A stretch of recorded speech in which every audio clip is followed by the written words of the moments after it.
જય ભગવાન. ફિઝિક્સ ઓનલાઈનમાં હાર્દિક સ્વાગત. આપણે ગયા લેક્ચરમાં લેટરલ શિફ્ટ, હવે એનું ફોર્મ્યુલા તારવવું. લેટરલ શિફ્ટ આપણે સમજાતા. હવે આકૃતિ પર ધ્યાન આપીએ તો આપણા માટે આપાત કિરણ છે. ધારો કે આ માધ્યમ એકમાંથી આવે, માનો ને કે હવામાંથી આવે યાર, એમાંથી આ અમુક જાડાઈનું એક માધ્યમ છે. ધારો કે જાડાઈ આપણે ધારી લઈએ ટી જાડાઈ.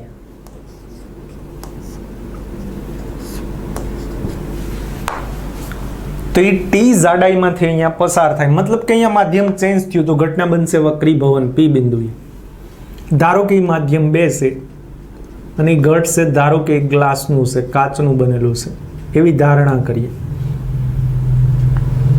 અને ફરી પાછું મૂળ માધ્યમ થોડું વધારે રાખ્યું એટલે મૂળ માધ્યમ યાની કે માધ્યમ 1 પકડાય એર.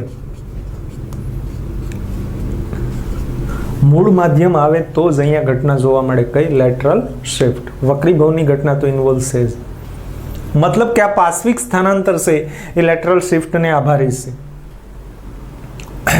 હવે મૂળ વાત ઉપર આવીએ તો આપણા માટે આપાત કિરણ થયું અને પી ક્યુ વક્રીભૂત કિરણ થયું. પાતળામાંથી ઘટમાં આવ્યું એટલે લંબ તરફ વળ્યું. ધારો કે આ માધ્યમ 1 નો વક્રીભવનાંક n1, માધ્યમ 2 નો n2. ધારો કે આ પાતળું માધ્યમ અને માધ્યમ 2 છે એ ઘટ છે. અને ફરી પાછું મૂળ માધ્યમ યાની કે પાતળું માધ્યમ આવે જેનો વક્રીભવનાંક n1 છે. હવે આપણે સમજાતા જ કે આ વક્રીભૂત કિરણ પી ક્યુ થયું. જ્યારે આ ક્યુ ક્યુ ડેશ, અહીંયા નામ આપું ક્યુ ડેશ, એ નિર્ગમન કિરણ થયું. આ ત્રુટક રેખા છે તો મૂળ દિશા બતાવે. હવે નિર્ગમન કિરણ જો મૂળ માધ્યમમાં આવી જતું હોય તો એ મૂળ દિશાને સમાંતર બને પણ થોડું શિફ્ટ થયેલું હોય. એ એટલે જ આપણું લેટરલ શિફ્ટ નામ આપ્યું QR. ધારો કે x કેટલું સ્થાનાંતર થયું તો કે x જેટલું, એને જ આપણે લેટરલ શિફ્ટ કીધી હતી, વ્યાખ્યાયિત કરી હતી. તો આ લેટરલ શિફ્ટ એ x કેટલું હોય આપણે મેળવવું. તો આકૃતિ પર આ θ1 છે તો આ ખૂણો પણ θ1 બને ભાઈ, ભૂમિતિ θ1. હવે આ નાનો ખૂણો છે એ θ2 છે તો આ વચ્ચે જે ખૂણો વધ્યો એ કેટલો છે? તો આપણે એવું રજૂ કરી શકીએ θ1 માંથી θ2 બાદ કરવા પડે. ફરી આ θ1 તો આ પણ θ1 થશે. એટલે અહીંયાથી લઈને અહીંયા સુધીનો જો માર્કરથી બતાવું તે θ1 અને આ ખૂણો આપણો માધ્યમ 2 નો એટલે θ2. તો આ ખૂણો કેટલાનો થશે તેમાં આપણે રજૂ કરી શકીએ θ1 માઇનસ θ2. એટલે કે મોટા ખૂણામાં નાનો ખૂણો બાદ કર્યો. ક્લિયર? એકદમ સિમ્પલી સમજી શકીએ. હવે આકૃતિ પર ધ્યાન આપીએ તો આપણને 2 ત્રિકોણ દેખાય. 2 ત્રિકોણ જરા ધ્યાનથી. એક ત્રિકોણ PQR અથવા PRQ એ કાટકોણ છે, લંબ દોરીએ એટલે જ પાર્શ્વિક સ્થાનાંતર. પાર્શ્વિક સ્થાનાંતર કઈ રીતે મપાય તો કે મૂળ દિશાથી આપણા નિર્ગમિત કિરણ છે એના જે પોઈન્ટ છે એટલે કે લંબ પાસે દોરેલો ત્યાંથી લંબ દોરવાનું. આ લંબ અંતર એટલે જ આપણું લેટરલ શિફ્ટ. મૂળ વાત ઉપર ત્રિકોણ PRQ કાટકોણ છે.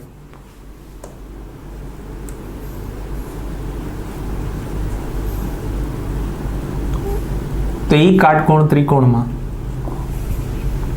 એક બાજુ કોમન રાખવી, કઈ તો કે PQ. એ PQ બાજુ આવરી લેવી અને આપણી જરૂરિયાત છે x ને આ બાજુ એટલે કે PQ. તો કાટકોણ ત્રિકોણમાં આ સામે થઈ 90 ની એને આપણે કર્ણ કહેશું PQ. તો કર્ણ ઉપલબ્ધ છે અને સામેની બાજુ એટલે કે x ઉપલબ્ધ છે તો વિધેય Q વપરાય. સામેની બાજુને કર્ણ હોય તો આપણું ઓલવેઝ વિધેય sin. અને ખૂણો કયો છે તો કે θ1 માઇનસ θ2 એટલે કે sin θ1 minus θ2 is equal to આ સામેની બાજુ ભાઈ કોની? θ1 માઇનસ θ2 ની સામેની બાજુ એટલે x અને આ કર્ણ એટલે કોણ તો કે PQ. તો x અપોન PQ.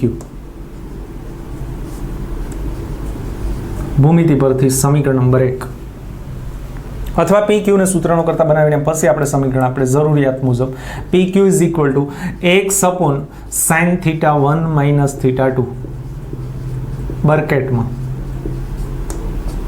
આ સમીકરણ 1. એવી જ એક કોમન બાજુ મેં તમને કીધી PQ, એ બાજુ ધરાવતો બીજો ત્રિકોણ એટલે કયો હતો કે PSQ. PSQ એમાં ખૂણો કયો તો કે θ2. એમાં જાણીતી બાજુ તો કે T જાડાઈ છે આપણી પાસે, એ માપી શકાય. એટલે આ θ2 ની પાસેની બાજુ થઈ અને આપણી કોમન બાજુ બંને ત્રિકોણ માટે કોણ છે તો કે PQ. તો પાસેની બાજુ અને એ કર્ણ થયો, તો પાસેની બાજુને કર્ણ હોય તો વિધેય cos. તો કયા ત્રિકોણની વાત છે એ પહેલા રજૂ કરીએ તો કે PSQ.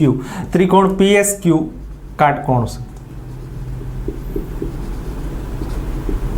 એના આધારે આપણે રજૂ કરવું વિધેય Q cos.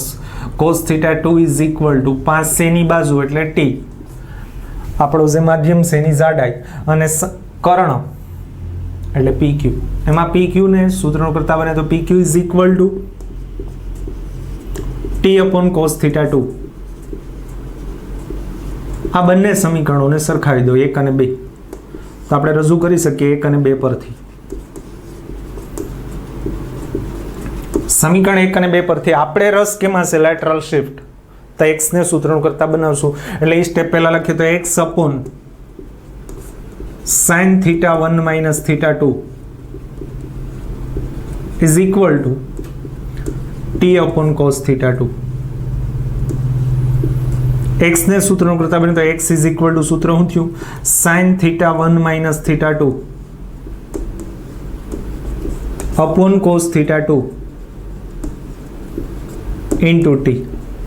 તો આ લેટરલ શિફ્ટનું સૂત્ર થયું. જ્યાં θ1 આપાત કોણ, θ2 વક્રીભૂત કોણ, θ2 વક્રીભૂત કોણ, sin અને cos આપણા ત્રિકોણમિતિ વિધેય T માધ્યમની જાડાઈ, સોચલાની જાડાઈ, x લેટરલ શિફ્ટ. હજુ થોડું એમાં વધુ જવું. આ કોઈ પણ આપાત કોણ માટે આ સૂત્ર સત્ય હશે, પણ ક્યારેક આપણને આપાત કોણ નાનો હોય તો જો θ1 રેન્જ ટુ 0 તો એટલે કે ખૂબ નાનો હોય તો θ1 નાનો થાય તો આપોઆપ θ2 પણ નાનું થશે, કારણ કે θ1 માઇનસ θ2 એ પણ નાનું થશે અને θ2 પણ નાનો થશે. આપાત કોણ નાનો તો વક્રીભૂત કોણ પણ કેવું બનશે? નાનો, લંબ તરફ નજીક આવશે વધુ. આપાત કિરણ જેમ લંબ તરફ નજીક હોય તો વક્રીભૂત કિરણ વધુ લંબ તરફ નજીક આવશે. તેથી આપણે રજૂ કરી શકીએ θ2 ઇઝ ઓલસો રેન્જ ટુ 0. તેથી θ1 માઇનસ θ2 આ બેનો તફાવત પણ 0 ની કેવો આવે? નજીક. હવે ખૂણા અત્યંત નાના હોય તો આપણા જે ત્રિકોણમિતિ વિધેયો છે એને માટે કેવું રજૂ કરી શકીએ તો કે sin θ1 minus θ2 is equal to θ1 minus θ2. Sine ખૂણો બરાબર ડાયરેક્ટ ખૂણો, બરાબર આ શીખેલા આપણે ધોરણ 11. એવી જ રીતે cos θ2 બરાબર શું લઈ શકીએ તો કે એના બરાબર 1 લઈ શકીએ. જરૂરિયાત મુજબ એ લખીએ તો. ઉપરાંત આપણે સ્નેલનો નિયમ પણ રજૂ કરીએ અહીંયા. તો બે માધ્યમો માટે સ્નેલનો નિયમ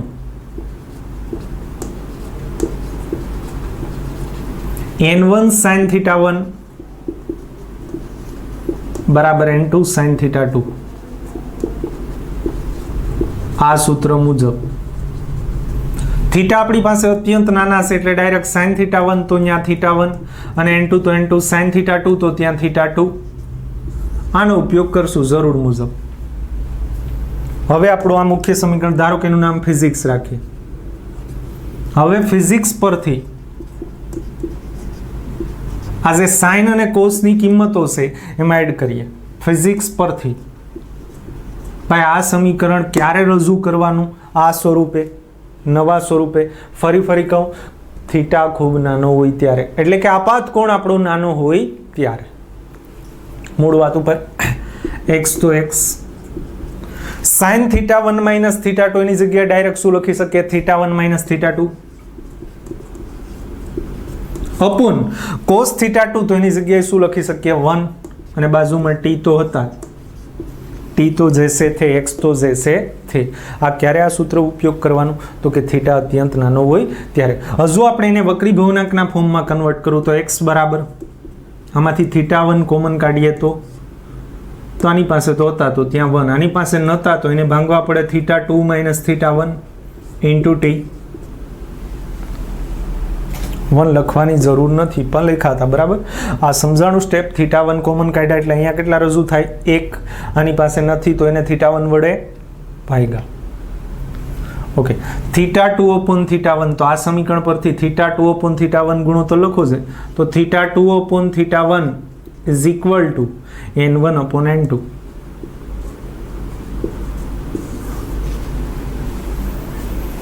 θ2 θ1 છેદમાં સામે n2 આ બાજુ એટલે n1 upon n2 θ2 upon θ1 બરાબર થશે।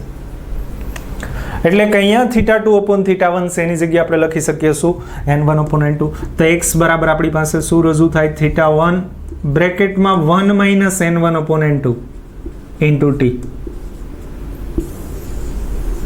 આ સૂત્ર ખરેખર વક્રી ભવનાંકના ફોર્મમાં થયું। આ ક્યારે રજૂ થાય વક્રી ભવનાંક આપેલા હોય અને આપણો આ પાતકોણ નાનો હોય ત્યારે। હજુ પણ આમાં એક સ્વરૂપ છે,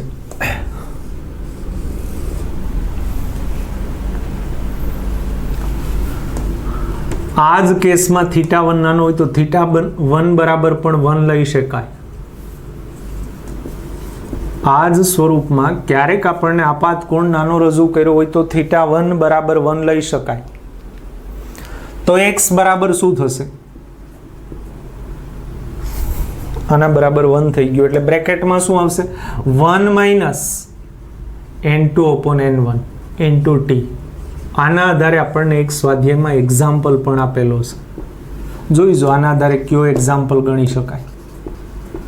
એટલા માટે આપણે આ લેટરલ શિફ્ટનું ફોર્મ્યુલા મેળવું સ્વાધ્યાયમાં એક્ઝામ્પલ છે, કયો છે એ તમારે જોવાનું છે બરાબર। તો આ લેટરલ શિફ્ટ ફરી આ બંને સૂત્ર ક્યારે ઉપયોગી આ કોઈ પણ ખૂણા માટે ઉપયોગી છે જ્યારે આ સૂત્ર ફક્ત આપાત કોણ નાનો હોય ત્યારે આ પર રજૂ થઈ શકે અથવા આ પર રજૂ થઈ શકે।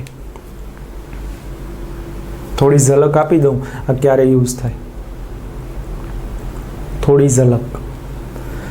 આપણને ક્યારેક એવું કહે કે ટેબલ પર એક કાચ પડેલો છે, એની નીચે છે તો પેલા અક્ષરો કેટલા ઉપર આવશે જોજો, ટ્રાય કરજો ક્યારેક થોડું ક્રોસમાં જોઈજો, એકદમ ઉપરથી નહીં જોતા, થોડું ક્રોસથી જોઈજો।